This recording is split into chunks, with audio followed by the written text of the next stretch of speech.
Okay, so इस part में हम इक्विवेलेंट फ्रैक्शन के बारे में समझेंगे. So first of all let's understand with the help of example. अगर आप देखो तो फर्स्ट इमेज में, so there are total two parts, part one, part.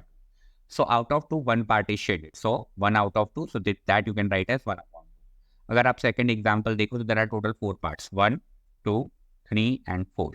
Okay, so total 2 parts are shaded out of 4. So 2 out of 4 that you can write as 4 upon 4. If you see the third example, तो वहाँ पे 1, 2, 3, 4, 5, 6. So there are total 6 parts and 3 parts are shaded. 3 out of 6. Okay, if you see 1, 2, 3, 4, 5, 6, 7, 8, total 8 parts are there. Again 4 parts are shaded, so 4 out of 8, so that is 4 upon 8. Okay, अब if you see all the 4 numbers 1, 2, 3, 4, number wise ये चारों numbers different दिख रहा है. 1 upon 2, 2 upon 4, 3 upon 6, they all are looking different. Number wise वो चारों number अलग दिख रहे हैं. But when you draw them, तो फर्स्ट वाला नंबर हाफ स्पेस ऑक्यूपाई कर रहा है, सेकेंड वाला हाफ स्पेस ऑक्यूपाई कर रहा है, third fourth all, so they are occupying half part of the image. चारों नंबर इक्वल स्पेस ऑक्यूपाई कर रहे हैं. Okay, so this type of numbers are called equivalent fraction. भले वो नंबर वाइज अलग दिखे, बट जब आप उन्हें ड्रॉ करोगे तो they will occupy equal amount of space in a diagram. Okay, so equivalent fractions are the fractions जिन नंबर वाइज अलग हैं but they will occupy same space in the diagram. Okay, so इस part में हम सीखेंगे how to get the equivalent fraction. If you want to get the equivalent fraction, there are two ways. दो way से आप equivalent fraction find कर सकते हो. फर्स्ट तरीका है मल्टीप्लिकेशन और दूसरा तरीका है डिवीजन. मल्टीप्लिकेशन में व्हाट विल यू डू, ऊपर वाले नंबर को और नीचे वाले नंबर को सेम नंबर से मल्टीप्लाई करेंगे.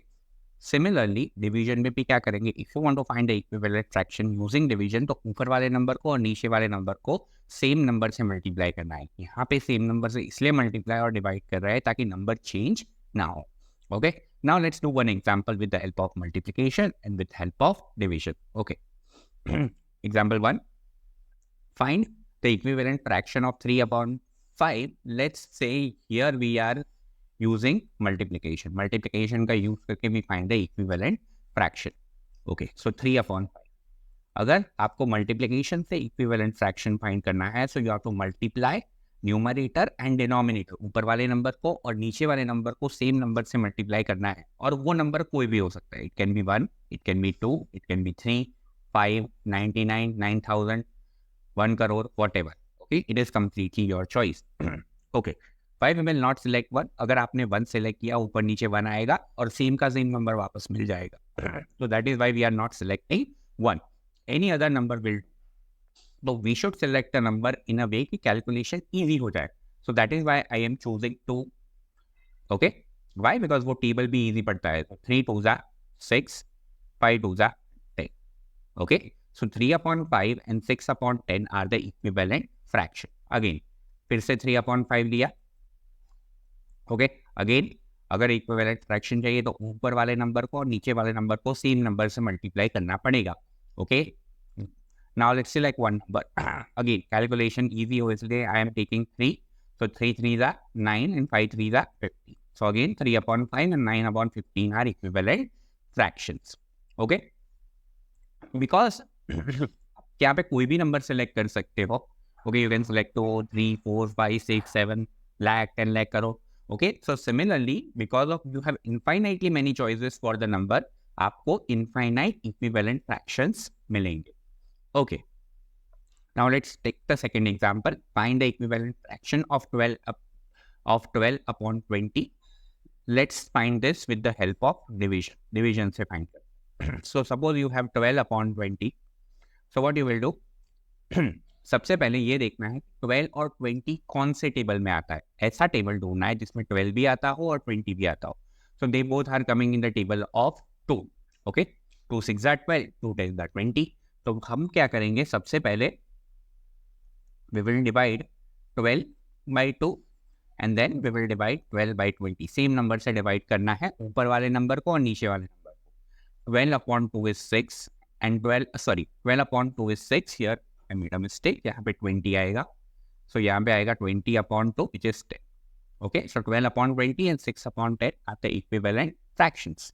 ओके, और कोई टेबल है जिसमें 12 और 20 बोथ विल कम? तो आंसर इज यस. 4 के टेबल में 12 भी आएगा, 4 के टेबल में 20 भी आएगा. So let's divide 12 by 4 and let's divide 20 by 4. 12 by 4 is 3, 20 by 4 is 5. So this way you can get the equivalent fraction using division. और कोई टेबल में 12 और 20 दोनों नहीं आएंगे. You have to select the number दोनों के टेबल में आना चाहिए. मतलब the number must come in the same table. Like for example, 12 is coming in the table of 6, but 20 is not coming in the table of 6. So you can't select 6. ऐसा number ढूंढना है okay जिसके table में दोनों number आने चाहिए. ऊपर वाला नंबर भी आना चाहिए, नीचे वाला नंबर भी आना चाहिए. So this way you can find the equivalent fraction. Majority of the cases, सारे केसेस में we will use only multiplication. Okay, कभी कभी sometimes only we will use the division. So this way you can get the equivalent fractions. इस part में हम simplest form के बारे में सीखेंगे. So what is simplest form? A fraction is said to be in the simplest form if HCF of numerator and denominator is 1. इसका simple language में मतलब ये होता है कि ऊपर वाले नंबर और नीचे वाला नंबर जब सेम टेबल में ना आता हो तो उस फॉर्म को, फ्रैक्शन के उस फॉर्म को हम सिंपलेस्ट फॉर्म बोलते हैं.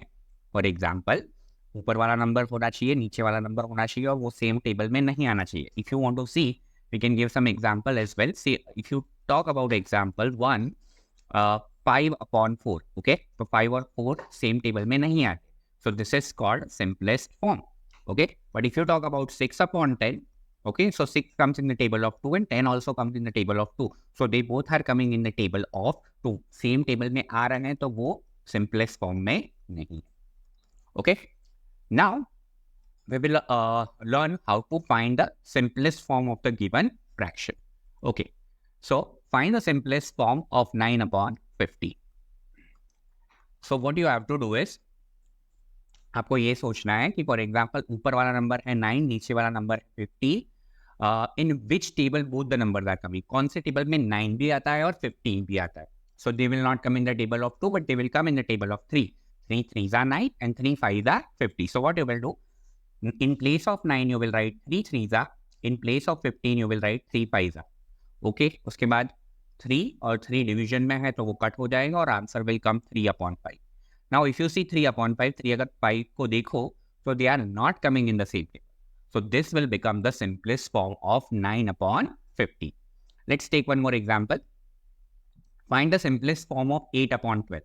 तो सबसे पहले you have to find a table, एक ऐसा टेबल ढूंढो जिसमें 8 भी आता हो और 12 भी आता हो. So you have a choices like it will come in the table of 2. 2 4s are 8 and 2 6s are 12. 4 के टेबल में भी आएगा. 4 2s are 8 and 4 3s are 12. Okay, so now you have basically total 2 choices. Okay, तो उसमें बड़ी choice लोगे तो convenient पड़ेगा और कैलकुलेशन कम होगा. But for understanding purpose I am starting with 2. So 8 you can write as 2 4s are and 12 you can write as 2 6s are. फिर 2 2 cut हो जाएगा. अगेन यहाँ पे 4 और 6 बचा. Again they are coming in the same table. They are coming in the table of 2. तो 2 2s लिख सकते हो और 2 3s लिख सकते हो. 2 2 कट हो जाएगा. Answer will come 2/3. ओके, तो यहाँ पे एक्चुअली 2 स्टेप्स हुए. But if I do the same question with the help of 4, so see what happens. 4 2s are 8 and 4 3s are 12. तो 4 4 कट हो गया और आंसर आया 2/3. So I hope you can see यहाँ पे 2 स्टेप लगे, यहाँ पे 1 स्टेप लगा. अगर आपने बड़ा नंबर सिलेक्ट किया, अगर आपके पास एक ऐसा टेबल है, ओके, 2 टेबल में नंबर्स आ रहे हैं, तो you will always select the bigger number. Why? Because उससे कैलकुलेशन कम हो जाएगी. Okay, let's take one more example. Find the simplest form of 18/27. तो you have to find a number कि जिसमें 18 भी आता हो और 27 भी आता हो, जिसके टेबल में 18 और 27 दोनों आना चाहिए. Okay, so this will come in the table of 3. 3 6s are 18 and 3 9s are 27. Also, they are coming in the table of 9 as well. So let's start with 3 because we want to make the calculation easy. So 3 6s are 18 and 3 9s are 27. फिर 3 3 cut हो गया और बचा 6/9. 6 और 9 फिर भी 3 के table में आता है. तो 3 2s are 6 and 3 3s are 9. फिर ये कट हो गया. 3 3 आंसर बचा 2/3. 2/3 सेम टेबल में नहीं है. So this is the simplest. Okay, so this way you can find the simplest form. हमें ऐसा टेबल ढूंढना है जो ऊपर वाला नंबर और नीचे वाला नंबर सेम टेबल में आता हो.